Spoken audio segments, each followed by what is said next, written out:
She was 23 and freshly turned out of the only home she had ever known. No dowry, no allowance, no place at the long table where she had eaten every Christmas of her life. Just a carpet bag of clothes, her mother's sewing box, and the keys to a damp cottage at the edge of Hartwell grounds that the family solicitor had described, in a voice that would not meet her eye, as her share. What nobody in the parish knew, and what Elizabeth Cole herself did not yet suspect, was that beneath the rotten boards of that cottage's front room lay something a former tenant had hidden long ago, something that would upend every clever arrangement her relations had made over her head. Settle in with a cup of tea, and if you love a quiet English story of a woman who was underestimated once too often, subscribe and tell us in the comments where in the world you are listening from tonight. Elizabeth Cole was born in the spring of 1847 in the north wing of Hartwell Hall, in a small blue bedroom that looked out over the kitchen garden, and for the first 11 years of her life she had believed, without ever having been told in so many words,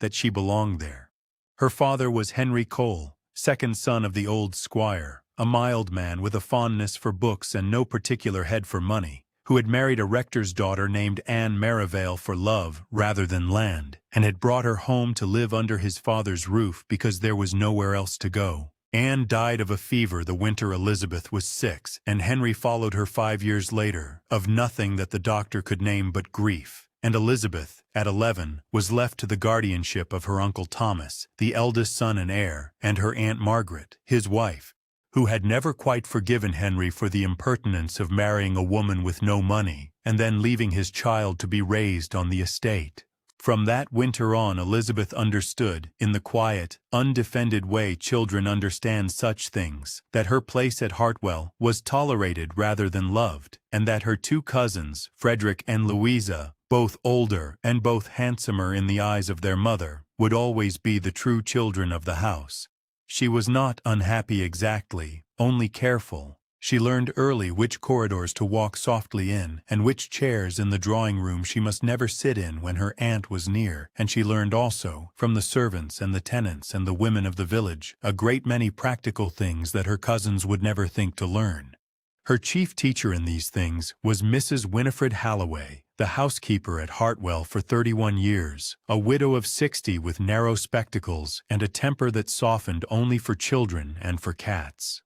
Mrs. Halloway had watched Elizabeth trailing behind her at the age of 7 with a wooden spoon in one hand, and had recognized in the child what she called, later, a pair of hands that mean to be useful, and from that day she had taken Elizabeth into her keeping. Elizabeth learned in the still room how to distill lavender water and rose oil, and how to keep a linen press sweet with muslin bags of dried herbs, and she learned in the kitchen how to raise a pie crust and salt a ham and stretch a bit of mutton over 4 days of dinners, and she learned in the linen room how to darn a stocking so cleverly that the men could not be found by candlelight, and how to turn a collar and cuff a sleeve and let out a bodice for a growing girl.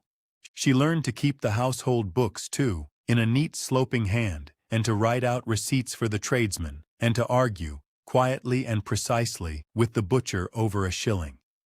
Mrs. Halloway had been widowed in her 30s and had never had a child of her own, and though she never used the word, she treated Elizabeth as something very near to a daughter, and Elizabeth, who had no mother, took whatever love was offered without asking after its name. When Mrs. Halloway died in the autumn of 1867 of a stroke at the ironing table, Elizabeth was 20, and she wept in private for 3 days, and then she washed the old woman's body herself and laid her out in the good black dress and sat up with her through the night before the burial, because that was the last useful thing she could do, and useful things were how Mrs. Halloway had taught her to love.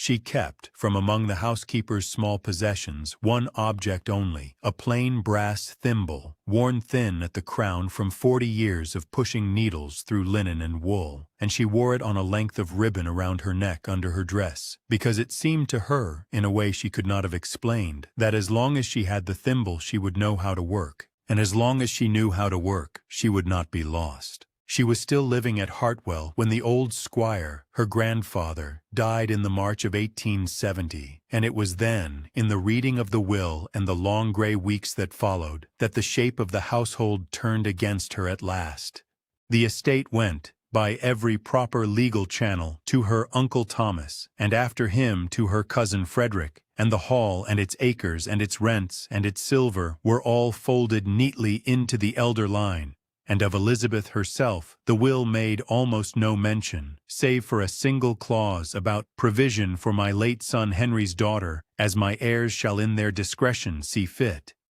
She had known all her life that she was not the heir.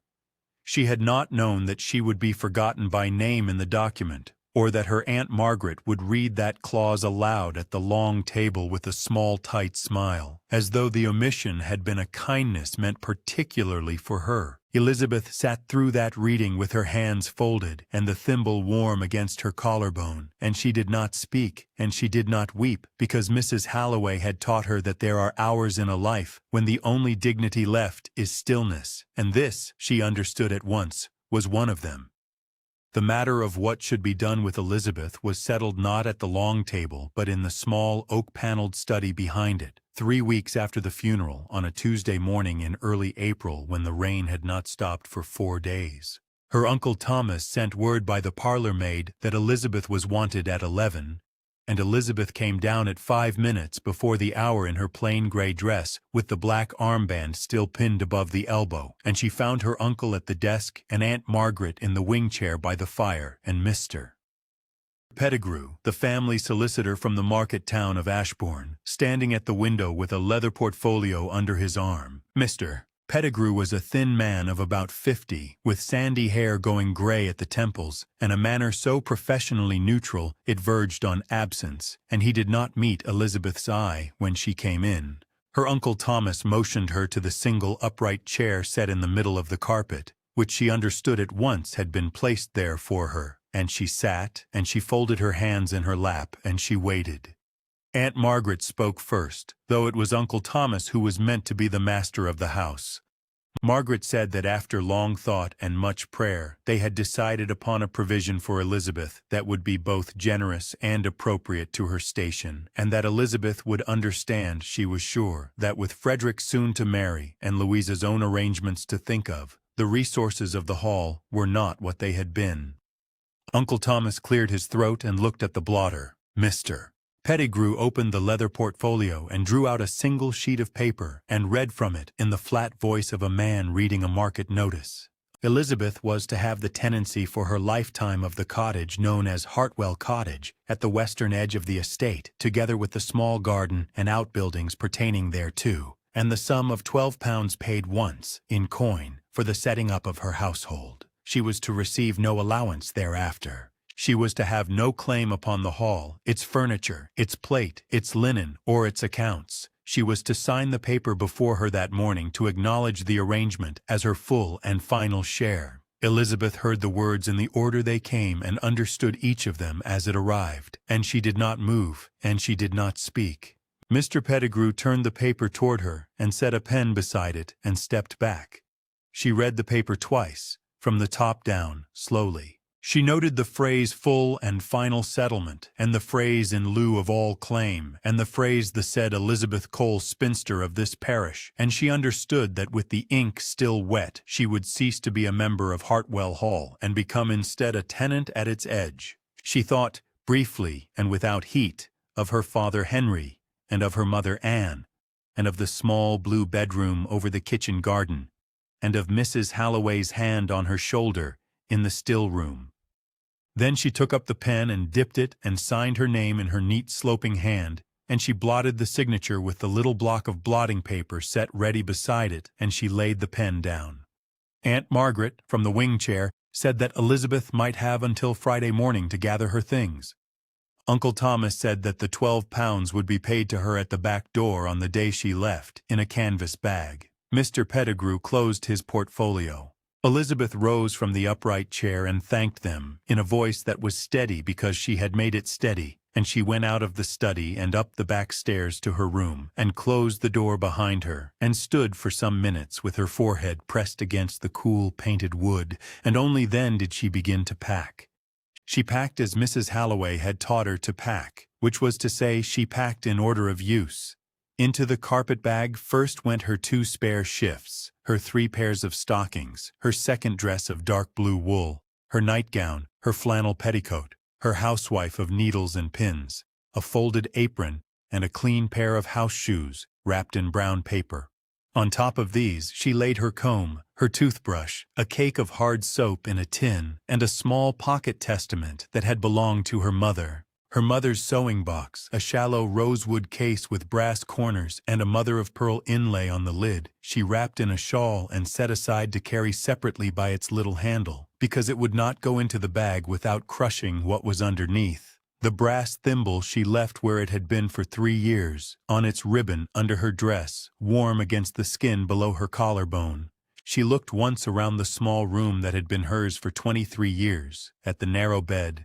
at the washstand, at the print of a Highland scene over the mantel, and she found she could take no more, for none of the rest was hers to take, and she went downstairs. She left Hartwell Hall on Friday morning, the 15th of April, 1870, at a little after 9 o'clock, by the back door that opened onto the kitchen yard, because Aunt Margaret did not wish the departure to be seen from the front drive. The canvas bag with the 12 pounds was handed to her by the parlor maid, a girl of 17 named Sarah Pyle, who had been fond of Elizabeth and who could not meet her eye now, and Elizabeth thanked her by name and pressed her hand once and did not linger. The morning was raw and gray, with a wind coming off the fields that smelled of wet earth and coal smoke from the kitchen chimneys, and a fine mist that was not quite rain lay along the low ground beyond the yard. Elizabeth had her carpet bag in her right hand and the sewing box in her left, and the canvas bag of coin tied by its drawstring to her wrist, and she walked out of the yard and along the flagged path that led between the kitchen garden and the stable yard, and out through the wicket gate into the park. The distance from the hall to the cottage was, by the carriage road, something over a mile, but Elizabeth did not take the carriage road because she did not wish to be seen from the windows of the drawing-room. She took instead the old footpath that ran along the eastern hedge of the home paddock, then dropped down through the beech spinney, then followed the line of the little brook that fed the ornamental lake, and came at last, by a stile she had known since she was 5 years old, into the western fields where the tenant farms ended and the estate proper began to lose interest in itself. The mist thickened as she walked. Her boots were sound, being the good pair she had saved for church, but the path was soft with April rain, and she felt the wet come through the seams at the toes within the first quarter-mile. The carpet-bag was not heavy at first and became so gradually. The sewing box, though smaller, cut at her fingers through its little handle, and she stopped twice to shift it to the other hand. She walked slowly and steadily, and took stock of what she saw, because she had understood in her uncle's study that she had passed out of one life into another, and it seemed to her important now to look at the new one carefully. The beeches were still bare, only just beginning to bud, and the rooks were noisy in the tops of them, and the brook ran high and brown from the days of rain. A cock pheasant broke from the hedge as she went by, with the flat clatter of its wings, and she watched it go without flinching. She passed a broken hurdle lying in the grass, and a coil of rusted wire, and the stump of an oak that must have been felled the winter before, and she noted them as though she might have some use for them one day. She thought, once, of Mrs. Halloway, and of what Mrs. Halloway would have said, and she believed Mrs. Halloway would have said nothing at all, and would only have walked beside her, and the thought steadied her. The cottage came into view at the end of the westernmost lane, standing alone at the far edge of the park where the estate lands ran up against the parish road, and Elizabeth stopped at the field gate and looked at it for some little time before she went in. It was a low building of grey local stone under a slate roof grown thick with moss, with a single chimney at the western gable, and 4 small windows in front, 2 above and 2 below, and a plank door in the middle painted long ago, a dull green. A neglected hawthorn hedge closed it in from the lane. There was no smoke from the chimney, and no light in any of the windows, and the garden, such as it was, had gone to nettle and dock.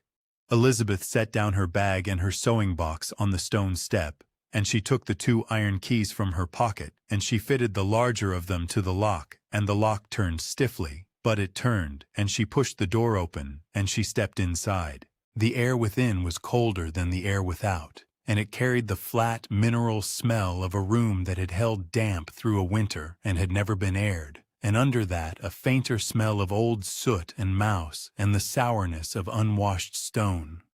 Elizabeth stood a moment in the doorway to let her eyes adjust, and then she walked in slowly and set her carpet bag and her sewing box on the flagged floor just inside the sill. The front room ran the full width of the cottage, about 14 feet across and perhaps 16 deep, with a low ceiling crossed by two smoke-blackened oak beams and a wide-open hearth in the west wall built of the same gray stone as the outside, with a crane still bolted to its inner side and a bent iron trivet fallen forward into the cold ash. The floor was of planks, elm by their width and grain, laid over joists on sleepers, and in places the planks had gone soft and dark, and had lifted at the ends where the nails had rusted through, and in one place near the hearth a plank had split along the length and sagged into the cavity beneath.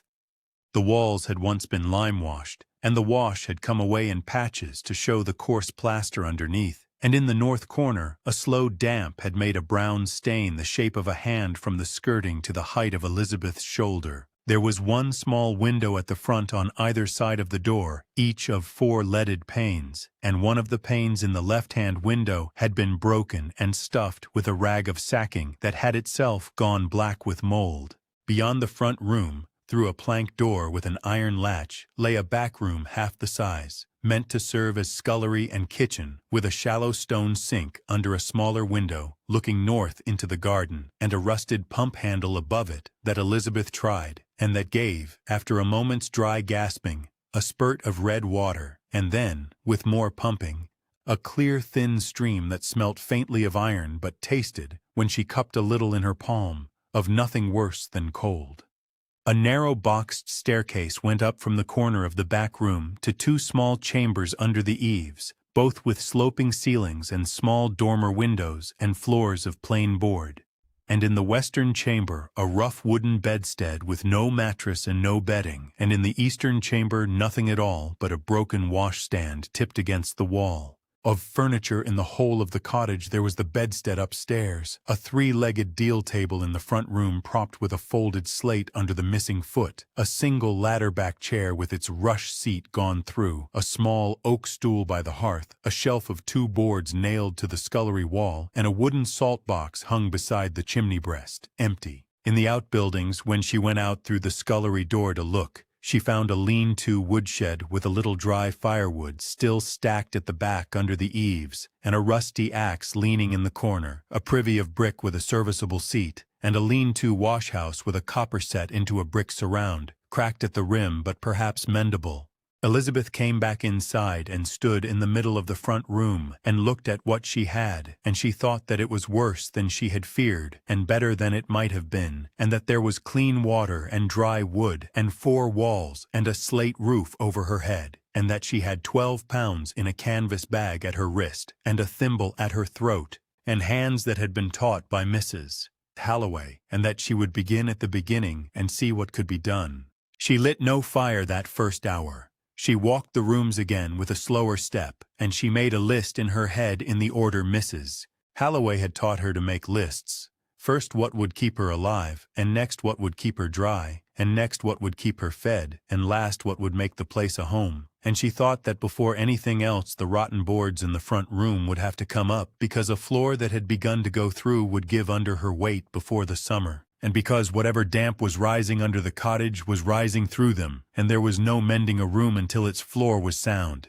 She fetched the rusty axe from the woodshed, and a length of iron from a broken hinge she had noticed on the scullery door, and she knelt by the hearth on the split plank, and she set to work. She began with the plank that had split, because it was already half free, and she worked the flattened iron down between the plank and its neighbor, and prized, patiently, easing rather than forcing, the way she had seen the estate carpenter ease a warped board without cracking the sound wood beside it. The nails gave one by one with a small, dry shriek, and the plank came up in her hands, and she set it aside against the wall. Below the plank lay the sleeper beam, and between the sleepers, a shallow space of perhaps 8 inches down to the beaten earth of the subfloor. and in that space the dry, mealy smell of old wood dust and the cold breath of the ground. She lifted the next plank the same way, and the next, and after an hour she had cleared a rectangle 4 planks wide by the hearthstone, and her hands were black with soot, and her knees ached, and her back was warm through the wool of her dress. She was on the point of standing to fetch a candle, for the light through the 2 small windows did not carry into the pit, when she saw, in the earth between the second and third sleepers, a place where the ground had been disturbed, not lately, but at some time in the past, and the disturbance was a neat rectangle about the size of a small kneading tray. And along one edge of it the top of a flat stone showed through the packed dirt. She knelt down further and brushed the loose earth away with the flat of her hand, and the stone proved to be a piece of blue slate, laid deliberately, and beneath the slate, when she lifted it out with the iron and set it aside, was a wooden box. The box was of pine, about 14 inches long and 10 wide and 8 deep, its lid held on with 2 small brass hinges and a plain hasp with no lock, only a wooden peg driven through the staple. The wood was dark with age, but had been kept dry by the slate above it and by the earth's own dryness beneath the hearth, and the box was sound. Elizabeth sat back on her heels with her hands on her thighs and looked at it for a long moment, and she thought first that it might be a workman's cache of tools left forgotten, and second that it might be a child's buried treasure, and third that it might be nothing at all, and then she drew the wooden peg from the hasp and lifted the lid. Inside, folded on top, was a square of oiled cloth, faintly greasy still to the touch after all its years, and beneath the cloth a smaller cloth of clean flannel, and beneath that lay the contents of the box. And Elizabeth drew in her breath once and let it out slowly, and did not move for some little time. There was a tin cash box of the kind kept behind counters, painted black with a scrolled edge, and it was heavy in her hands when she lifted it out, and when she raised its unlocked lid she saw within a canvas roll of gold coins, and she counted them where she knelt on the flannel across her lap. And there were 42 full sovereigns and 11 half-sovereigns, and a small paper twist of silver shillings and sixpences that came, when she reckoned it, to something under 3 pounds. Beneath the tin there was a second, smaller cloth bundle, and when she unwrapped it she found a plain gold wedding ring, a woman's garnet brooch in the shape of a knot, a silver watch with its glass hole and its chain intact, and a folded paper of banknotes, 4 of the old 5-pound notes of the country bank at Ashbourne, dry and crisp still within their cloth. And beneath all of these, laid flat against the bottom of the box, under a last sheet of the oiled cloth, was a folded letter, sealed once with wax that had long since crumbled, addressed on its outer fold in a careful, slanting, old-fashioned hand. To whoever finds this, being in need. Elizabeth set the tin and the bundle carefully aside on the flannel, and she took the letter in both hands, and she carried it to the front step where the light was better, and she sat down on the cold stone with her back against the jamb of the open door, and she broke what was left of the seal, and she unfolded the paper, and she read, "My name is Marjorie Alice Beadle, widow of this parish, and I have lived in this cottage 41 years, since I came here as a young bride in the spring of 1817. My husband was John Beadle, wheelwright, of Hartwell village, and he died of a fall from a wagon in the winter of 1829, and we had one daughter, Emma, born in 1820, who died of the scarlet fever aged 9, and is buried in Hartwell churchyard by the yew, and after them I lived here alone.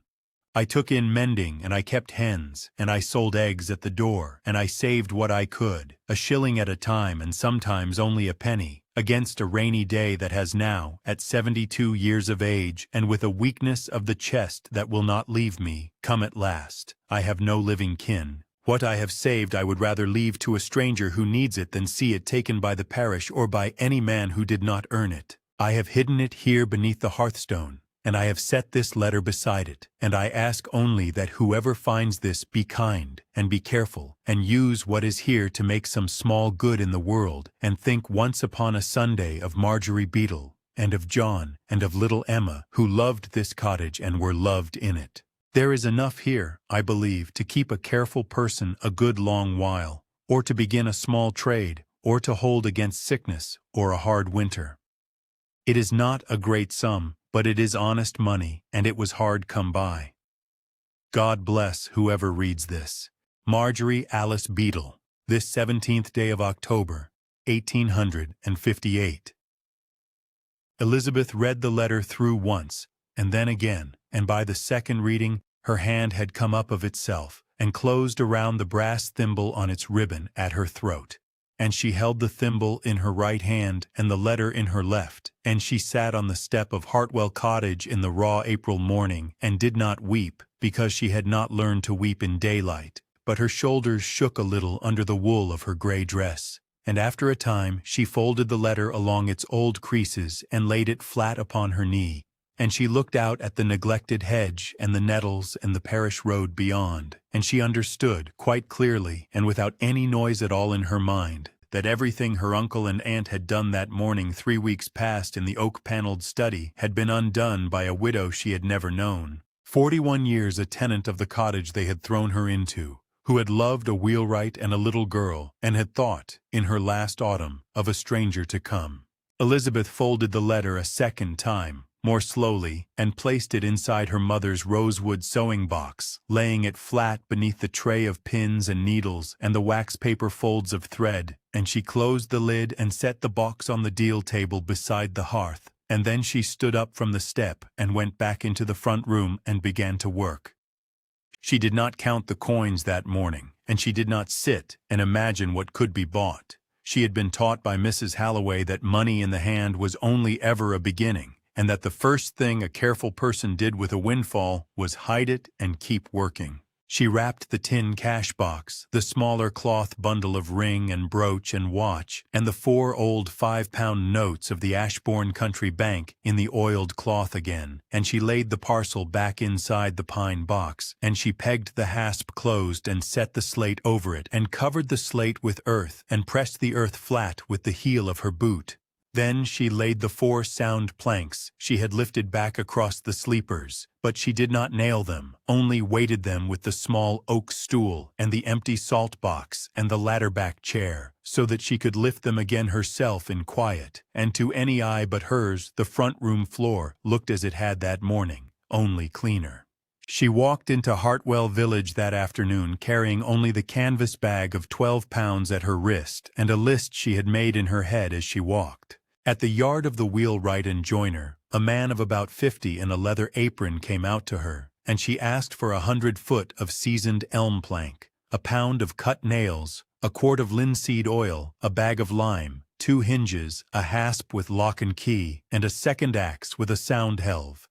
He looked at her over his spectacles and asked her name. "Elizabeth Cole," she said, "of Hartwell Cottage." He nodded once and said his name was Josiah Marley, and that his father had shod wheels for John Beadle when he was a boy, and he would send the goods on his cart in the morning with his son Robert. He asked no questions about the money, and took the coin she counted onto his bench in silence, and gave her change of 1 shilling and 3 pence, which she folded into her handkerchief. At the grocer's she bought tea, sugar, salt, a paper of oats, half a pound of bacon, a small round loaf, a tin of blacking, a scrubbing brush, 2 candles, and a box of lucifers, and the grocer's wife, Mrs. Ann Pollard, aged 41, wrote it all in a small ledger under Elizabeth's name, and said she would take payment weekly if that suited, which it did. At the smith's she bought a small trivet, a poker, and a length of iron for the broken hinge, and the smith, William Ford, aged 60, said he had known her father Henry Cole to speak to and was sorry for how things had fallen out at the hall. Elizabeth thanked him by name and said nothing of the arrangement. She walked back along the parish road in the failing light with her purchases in a hempen sack across her shoulder, and by dusk she had a fire in the hearth of Hartwell Cottage for the first time in what she supposed was many years, and the smoke came out cleanly at the chimney-top and drifted westward over the beech spinney. She boiled water in a small pan borrowed from her carpet-bag, made tea in a tin cup, ate bread with a rasher of bacon fried on the trivet, and slept that night on the ladder-back chair beside the fire with her shawl around her shoulders and her mother's sewing-box on her knees. Josiah Marley's son Robert, aged 19, came the following morning at 8 with the cart of elm plank and the nails and the linseed and the lime and the axes, and he stayed without being asked and helped Elizabeth lift and mark the rotten boards of the front room, and by noon they had cut and laid 7 sound planks over new short sleepers Robert had brought as an afterthought. And Elizabeth paid him for his labor a shilling above the price, and he touched his cap and said he would come again on Saturday if she had further need, which she had. Others came in that first fortnight, each in their own hour and each with one thing. The rector's wife, Mrs. Harriet Amberley, aged 48, came on the Wednesday with a pot of honey, a jar of pickled damsons, and a folded gift of 2 clean sheets from her linen cupboard, and she sat for a quarter of an hour on the mended chair, and drank tea, and asked no questions of the hall. A tenant farmer's widow from the western fields, Mrs. Sarah Bunce, aged 59, came on the Thursday leading a young red and white cow at the end of a rope, and said the cow was called Marigold and was in milk, and could be had for £2, and the promise of a share of butter through the summer. And Elizabeth paid the £2 and led Marigold into the little paddock behind the woodshed and mended the fence that afternoon with staples from Josiah Marley's nails. On the Friday came old Henry Ashe, aged 72, once under gardener at the Hall in her grandfather's time, dismissed at 60 and living now on parish relief, and he brought a spade and a mattock and a bundle of cuttings from his own garden, and he said only that a garden left to nettle wanted a straight man for a week and asked no wages, only his dinner. Elizabeth gave him his dinner every day for 10 days, and by the end of it, the front garden was turned in beds, and the hawthorn hedge cut back to sound wood, and rows of potatoes, peas, onions, carrots, and cabbage set, and along the south wall of the cottage a bed of herbs planted from Mrs. Halloway's still-room list: lavender, thyme, rosemary, sage, and a root of horseradish. He would take no coin at the end of it, only a shilling for his tobacco, and he came back once a week thereafter to weed and to talk of Elizabeth's grandfather with a plain sort of respect that Elizabeth had not heard given to any of that name in a long while. Inside, Elizabeth worked in the sequence Mrs. Halloway would have set. She scrubbed the flagged floor of the scullery with lye and hot water and a hard brush until the stone came up pale gray, and she lime-washed the walls of both downstairs rooms with lime slaked in a bucket from Josiah Marley's bag and a broad brush lent by Robert. She cut a fresh square of glass to size at the glazier's in Ashbourne on a walk of 5 miles there and 5 back, and set it into the broken pane with putty rolled between her palms. She stuffed the mattress of the upstairs bedstead with clean straw from Mrs. Bunce's barn and covered it with a tick sewn in the evenings on her mother's sewing box, and she made up the bed with the rector's wife's sheets and her own flannel petticoat folded as a bolster. She turned the copper in the wash-house over, patched the crack at its rim with a piece of hammered lead she bought from William Ford, and lit her first wash on the second Monday, and hung the washing on a line strung between the woodshed and a young apple tree, and the linen dried in an April wind that smelled of new grass. By the end of that first month Elizabeth had spent, of Marjorie Beadle's money, £7 and 11 shillings, and of her uncle's £12, £9 and 6 shillings, and she kept in a small ledger begun in a penny notebook every farthing that went out and every farthing that came in the neat sloping hand Mrs.